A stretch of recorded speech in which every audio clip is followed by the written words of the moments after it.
Very good evening, guys. Today we are going to see two important topics. One is buoyancy and other one is metacenter. So before going into this, let's see what are the basic subdivisions of this fluid mechanics. So the fluid mechanics is further subdivided into three types.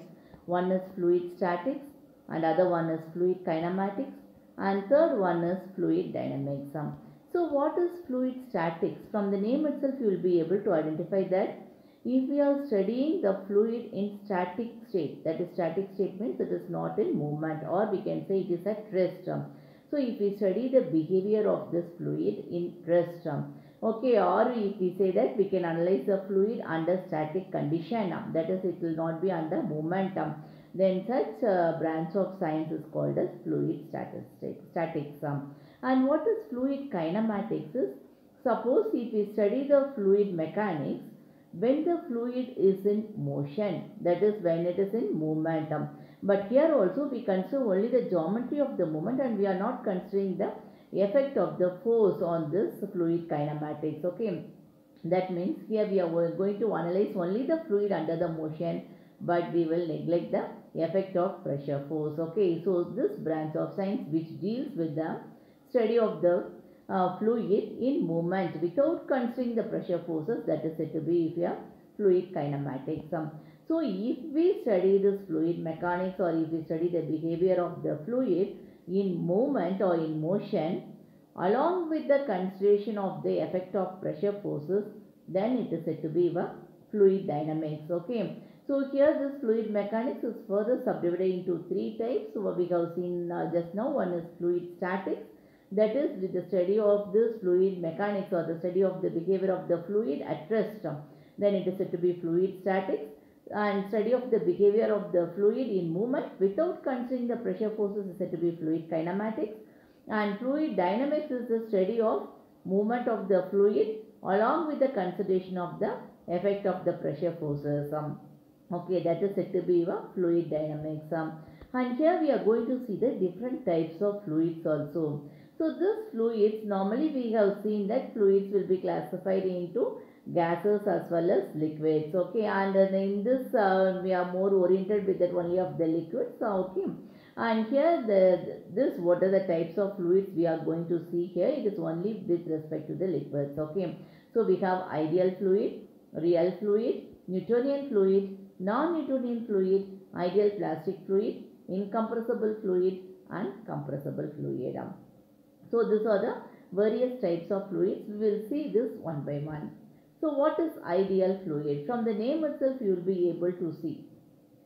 Okay, it is very ideal. That means it doesn't have any viscosity. So the viscosity here is 0, as well as such fluids are incompressible. But in practical case, what happens is always the fluid will have some viscosity. Okay, and there is no case that viscosity will not be there. Okay, and therefore this ideal fluid is not a practical fluid, and it is only imaginary fluid. Then why should we have this imaginary fluid? If we want to derive some mathematical equations, in that case we assume certain things, and based upon that assumptions we will be go on deriving this mathematical equation, so that will helpful to predict the movement of the fluid. So this ideal fluid is an imaginary fluid where we consider the viscosity as well as the surface tension to be 0. Okay, but in practical no such fluid exists in the nature. And what is the controversy of this is your real fluid. So what is a real fluid? It is a fluid which will be incompressible and viscosity will not be equal to 0. Okay, so here the viscosity is not equal to 0, and these fluids are the practical fluids what we see day to day life. That is your example is your water, kerosene, petrol, etc. Okay, so these are your ideal fluids. Now we will go for the Newtonian fluid. So what is Newtonian fluid? So there is a Newton's law of viscosity. So this Newton's law of viscosity states that shear stress is directly proportional to that of your rate of shear strain, or we can say that it is a velocity gradient. So this we have seen it. Okay, so this is called as your Newtonian fluid. Okay, that is the fluid which obeys this Newton's law of viscosity. Then such fluids are said to be a Newtonian fluid, or in other ways we can say that the fluid in which shear stress will be directly proportional to that of the velocity gradient. Okay, example of Newtonian fluid is water, air, benzene, etc. These are all the examples of Newtonian fluid. So what is non-Newtonian fluid? It's obvious. If it doesn't obey the Newton's law of viscosity, or we can say it is not directly proportional to the rate of shear strain, okay, or velocity gradient, then such fluids are said to be non-Newtonian fluid. Okay, so here this fluid will not have it does not follow the Newton's law of viscosity. So example for such fluids is your plaster, slurries, paste, etc. Okay, so these fluids are called as non-Newtonian fluids because here the shear stress is not directly proportional to the rate of shear strain, or we can say it is the rate of shear deformation, or it may be called as velocity gradient. So it is not directly proportional to velocity gradient. So the other type of fluid is ideal plastic fluid. What is it, plastic fluid? So here the shear stress will be more than the yield value, and the shear stress will be directly proportional with the rate of shear strain or the velocity gradient. Though it obeys the Newton's law, here the stress value will be, shear stress will be more than the yield value. Okay, such fluids are called as ideal plastic fluids. So the other classification is incompressible fluid. That is, what is incompressible? In a simple term, we can say if the rho is constant, then such fluids are said to be incompressible fluid. What is rho? It is a density. Density is mass by volume. Okay, so if the density of the fluid is not changed with respect to the external pressure or force, then such fluids are said to be incompressible fluids. Normally liquids will be considered as incompressible fluid. Okay, therefore hydraulic accumulators are used to develop the nature of compressibility in hydraulic systems. So what is compressible fluid? So this is the reverse of incompressible fluid, that is the density is not a constant. Okay, here the density rho is not a constant. That means it changes with the change in the external pressure or force, and such fluids are said to be compressible fluids. So a very good example for compressible fluid is your gases. So what is this? Types of fluids can be picturized here. From this picture we can say that this is called as abscissa. Abscissa is your x-axis, and here you will have a ordinate. So ordinate is your y-axis. So in abscissa you have ideal fluid. What is ideal fluid? Ideal fluid is one which there is no shear stress. No viscosity. No viscosity means no shear stress. So here you could see the shear stress is 0 here. Okay, and this is your ideal solid in your y direction. So when we plot the graph between ideal fluid and ideal solid, okay, if this fluid obeys the Newton's law of viscosity, then it is said to be a Newtonian fluid and it is in the linear form. If it doesn't obey this Newton's law of viscosity, then it is said to be non-Newtonian fluids. And this non-Newtonian fluids is otherwise classified as non-Newtonian dilatant, non-Newtonian pseudoplastic, and ideal Bingham plastic. Okay, so here we will go to see what is this each and every type. So already we have seen what the ideal fluid is there, where the viscosity is 0, that is no shear stress has been developed.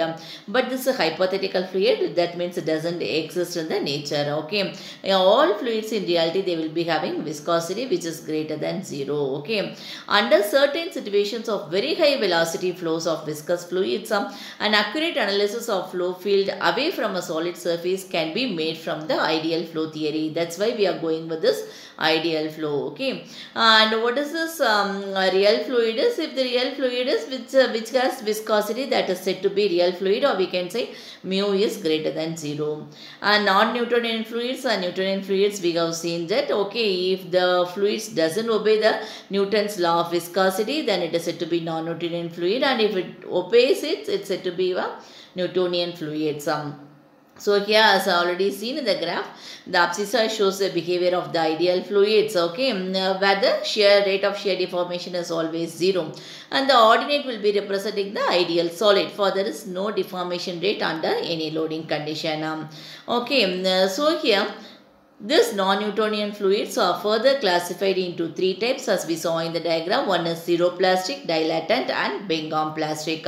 So how do we classify this? When n is equal to 1, then the model identically satisfies the Newtonian model. If when n is less than 1, then the model is said to be pseudoplastic fluids. Okay, example for pseudoplastic fluids is gelatin, blood, milk, etc. And when n is greater than 1, the model is valid for dilatant fluid. So what is the example for dilatant fluid is here? Sugar in water, aqueous suspension of rice, starch, etc. So these are all called as dilatant fluids. And here there are some substances which require a yield stress for the deformation rate. Okay, and hence their constitutive equations do not pass through the origin, thus violating the basic definition of a fluid. So such fluids are said to be Bingham plastic. Okay, so in case of Bingham plastic, the shear stress deformation rate relationship is linear. So you could see in this graph here, you will be able to see in case of Bingham plastic, this is not going to start with the origin, instead it starts here. Okay, this is ideal Bingham plastic. That means or we can say it is ideal plastic where this will be your yield stress, so it will be greater than your yield stress. Okay, so what is the ideal plastic is always greater than the yield stress, but however it obeys the Newton's law, that is what is that is rate of change of shear stresses directly proportional to the velocity, or the shear stress is directly proportional to the velocity gradient. Okay, but here what is the difference is it is above the yield stress. Okay, so that is called as ideal plastic fluid. So it is moving beyond that of the yield stress. Okay, so these are the different types of fluids we have seen now. So what is that? Ideal fluid as well as plastic fluids and ideal solids, as well as apart from the Newtonian, non-Newtonian fluids. All those things are the different types of fluids we have seen. Compressible, incompressible fluids, etc. Now we will go for our concept buoyancy. See, what is this buoyancy is? Suppose you consider a body. It is immersed in a fluid. Normally you take any body which is immersed in a fluid. Okay, what happens here? So an upward force is exerted by the fluid. So from this fluid, an upward force will be exerted by the fluid on the body. On controversy, what happens is the center of gravity will also pull down it. Am I right? So the tendency of any body to be lifted upward in a fluid against this force of gravity now. So that is called as buoyancy. So what is buoyancy? When a body, if you are immersing in the fluid, an upward force will be exerted by the fluid on the body. Okay, and that vertical upward force is called as buoyant force. Okay, and the tendency of the body to lift upward in the fluid against this force of gravity, that is known as buoyancy. Okay, so what is center of buoyancy? The point through which the buoyant forces acts is called center of buoyancy. Okay, normally it is at the center of gravity of the volume of the displaced fluid.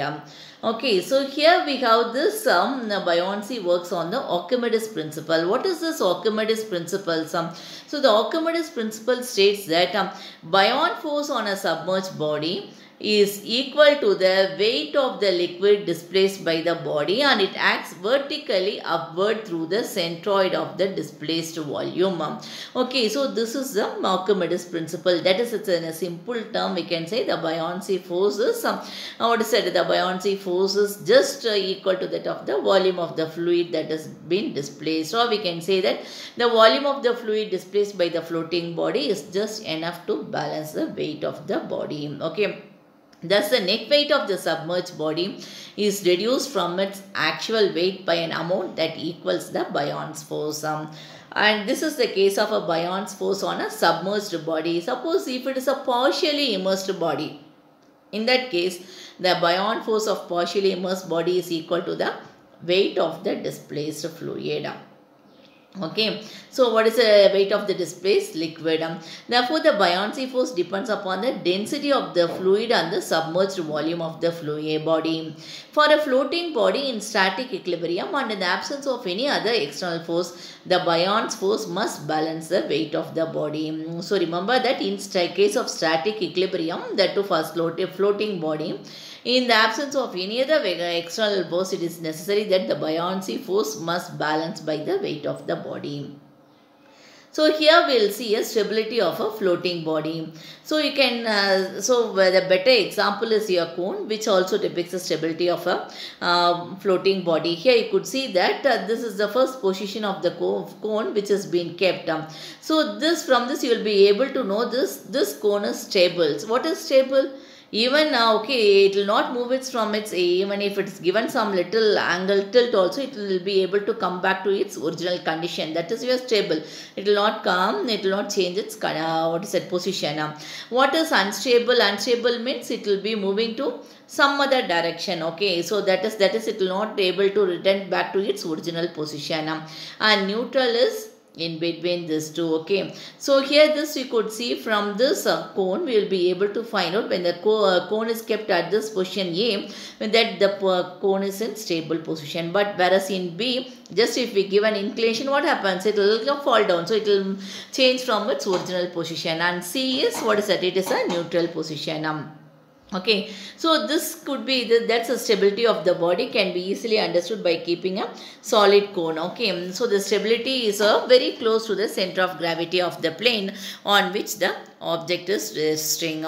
Now we are going to see here what is metacenter. So what is metacenter is, it is a point about which the floating body starts oscillating when the body is tilted by a small angle. So what happens is, it will be start oscillating. This you could be able to see from this diagram. So what is that is metacenter is, the floating body will be able to oscillate. Here you could see here. So this is your body, which is a floating body. So what happens is, when you given just an angle tilt, what happens is, this floating body will be able to oscillate. Actually what you see here is, in normal axis, the center of gravity G is called as center of gravity and B is called as center of buoyancy. So in normal cases, the center of gravity is higher than that of the, or it is above than that of the center of buoyancy. But when you give an angular displacement, what happens here? This buoyancy, that is center of buoyancy, it moves from the position B to B1. Okay, and here you will be having a forces FB. So normally when this has been given an angular rotation, okay, that is in clockwise rotation. So this FB and B together, that is your force of the body, that is buoyancy force as well as the buoyancy, it will together will create a force which will be moving in the opposite direction. Okay, thereby the body will be get balanced and it will be able to reach in the stable equilibrium. And the height of the body, that is your GM now, from this equation, that is said to be a metacentric height. That is the distance between the center of gravity to that of the metacenter is said to be a metacentric height. So what is this metacenter is? It is a point about which the floating body starts oscillating when the body is tilted by a small angle. So this M is said to be a metacenter. Okay, so when a small angular displacement is given to the floating body, what happens is, when the body is in liquid, it starts oscillation. So this point about which the body starts oscillating, that is called as a metacenter. Here it is denoted by the letter M in the figure. So what is, once again we have one more definition for metacenter. We could say that it is a point of intersection of the axis of the body passing through the center of gravity and the original center of buoyancy, and the vertical line passing through the new center of buoyancy of the tilted position of the body. So from this you will be able to see here, this metacenter, it is been passing through B and G as well as it is passing through B1 also. What is your B1? It is your new center of buoyancy. Okay, after it's tilted, what is the new center of buoyancy now? So this is this point of intersection, that is said to be a metacenter. Or otherwise we could say that it is the line of action of the force of buoyancy will meet the normal axis of the body when the body is given a small angular displacement. So what is the line of action of the buoyancy is this line, which will meet the normal axis is this one. Okay, when it meets this, that point is said to be a metacenter. So this is also the other definition of the metacenter. So what is metacentric height is, it is given by GM. So in the figure you will be able to see this GM. So this is your metacentric height. So what is the total GM if you get, if you are able to find out BM and Bg, then you will be able to find out what is Gm. See here, you could get it that Gm is equal to Bm minus Bg. Okay, Bm is what is it? It's the distance between the buoyancy and metacenter, and Bg is the distance between the buoyancy and the center of gravity. So if Gm is positive, then G is above point B, that is center of gravity is above the center of buoyancy. If Gm is negative, then G is below the point B, that is center of gravity is below the point B. Why we are studying all these things? From this you will be able to know whether that particular object will be in stable position or not. So we will see this now. So what is metacentric height? I already said it is a distance between the center of gravity of a floating body on the metacenter. That is the distance Gm. That is called as metacentric height. Okay, so this relation will give you the three types of equilibrium. One is stable equilibrium. That means in this position the metacenter remains higher than the center of gravity of the body. Metacenter will be always higher than the center of gravity of the body. In such case, that is said to be a stable equilibrium. Suppose if it is lower than the center of gravity of the body, then it is said to be a unstable equilibrium. That's what we are giving is, if the metacentric is positive, it is stable. If it is negative, it is a unstable equilibrium. And if the position of the metacenter coincides with the center of gravity of the body, then it is said to be a neutral equilibrium. So here this you could be able to see this. This is a case of a balloon, air balloon. This is normally in submerged condition. What does it mean submerged condition? It's fully occupied in the air. It is submerged in the air. So you could see here in stable equilibrium what happens is normally the weight of the balloon at the bottom will be little bit heavy. Okay, so in case of stable equilibrium, if you are tilting this balloon, what happens to a certain angle? It will automatically come back to its original condition. But in case of unstable equilibrium, this will move to a different position. Okay, so this is called as what is it?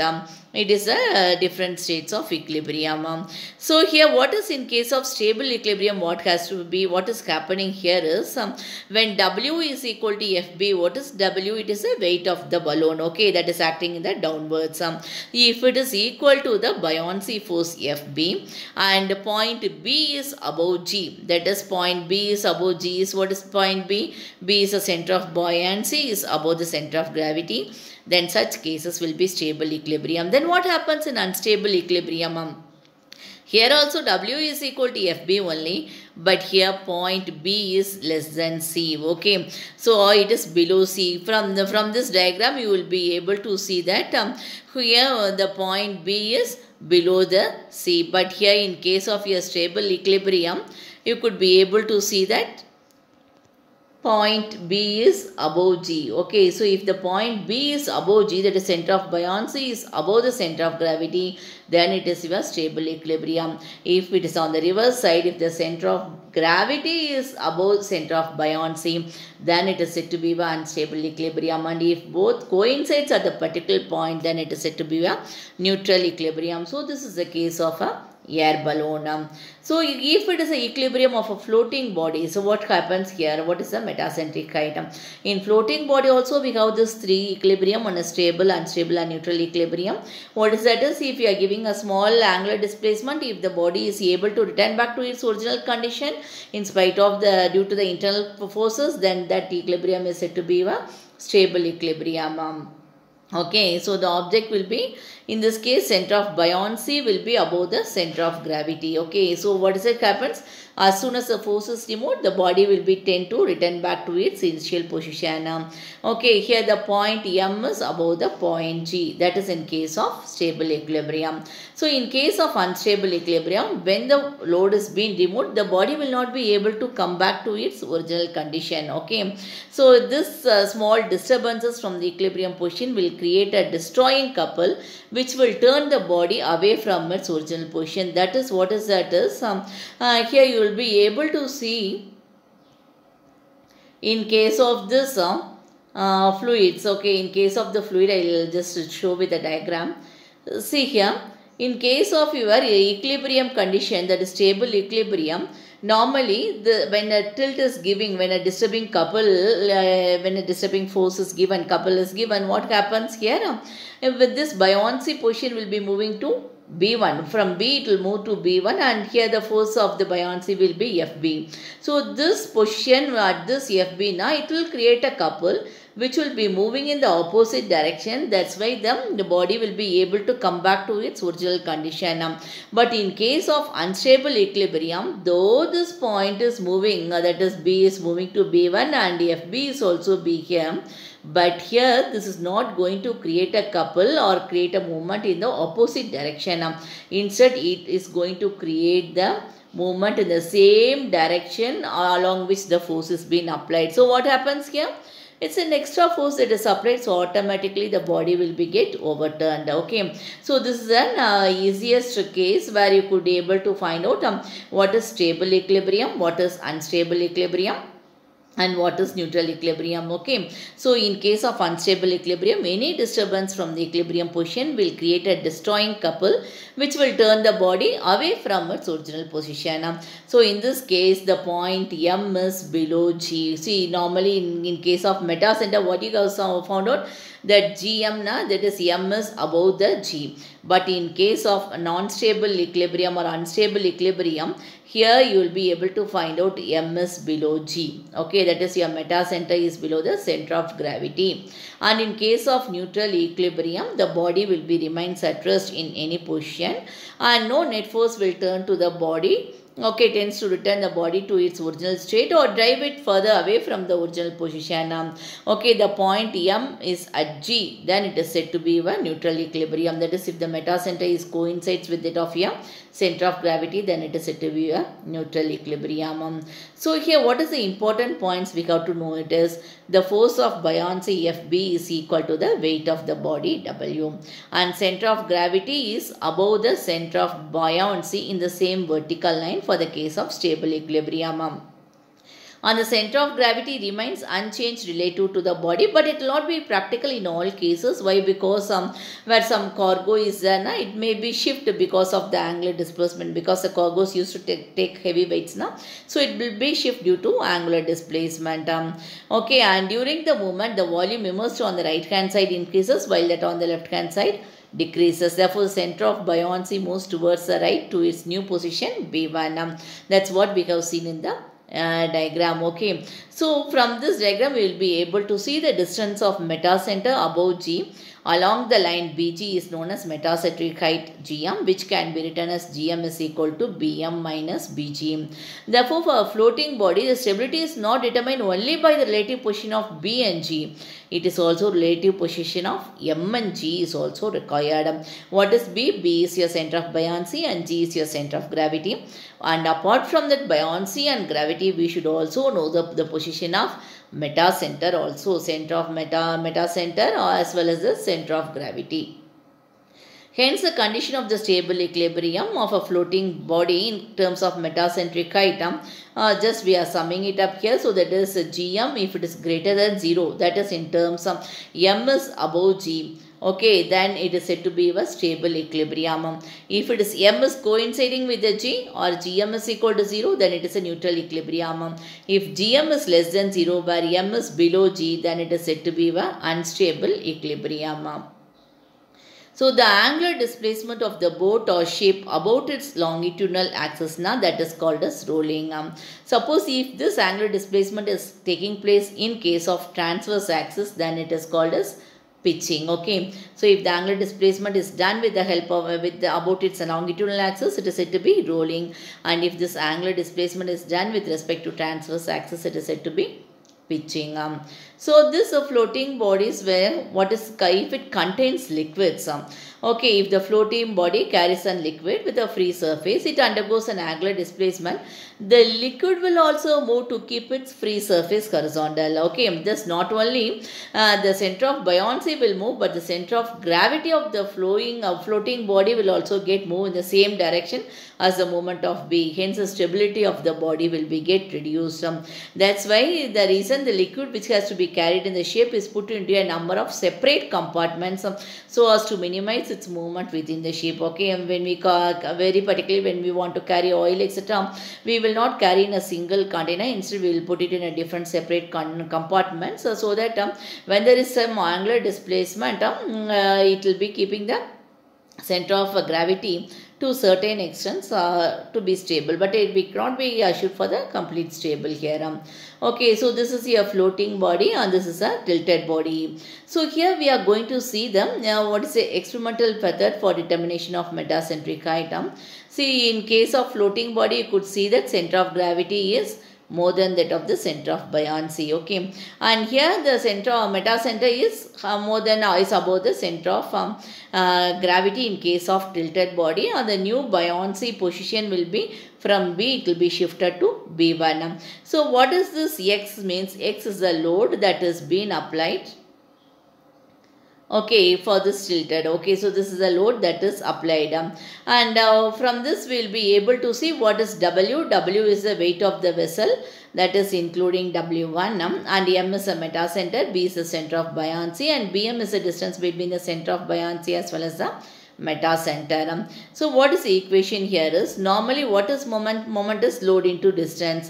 So what is the load here we have? It is your W. Okay, and what is the distance it has been moving? It is moving to the distance of GG1. From this you will be able to say it is moving from the distance of GG1. Why? Because center of gravity distance moves from G to G1. Okay, so distance is GG1 into W. So we know W. What is GG1? From this you will be able to find out this is theta.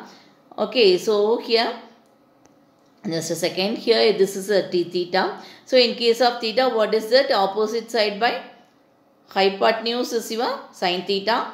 Adjacent side by hypotenuse is your cos theta. So opposite side by adjacent side, that is your tan theta. So here we are going to find out what is GG1. So that is given by the term of tan theta. So here it is GM into tan theta. Okay, and the moment due to the movement of this W1, okay, that is the moment due to the movement of center of gravity G, and if the moment due to the movement of W1, that is your weight, is W1 into X. What is weight of the vessel? W1 into X is the distance, how much it has been, that is distance that is being travelled. Okay, so here what is that is W1 into X is equal to W into W1 is given in terms of capital W. Okay, W into GM into tan theta. What is X once again? It has been a GM into tan theta. So GM is equal to, just we are rearranging this, we will be able to get GM is equal to W1X by W into tan theta. Okay, so what is this GM? This GM is your metacentric height. So metacentric height is given by W1X divided by W into tan theta, where this theta is the angle of displacement. Okay guys, so today we have seen this, what is buoyancy, what are the different types of fluids, and we have also seen what is buoyancy and what is metacenter and what is the derivation for this metacentric height with respect to that of the experiment. So in the next class, we will be in the next video, we will be seeing the metacentric problems also. Thank you guys, we will see back.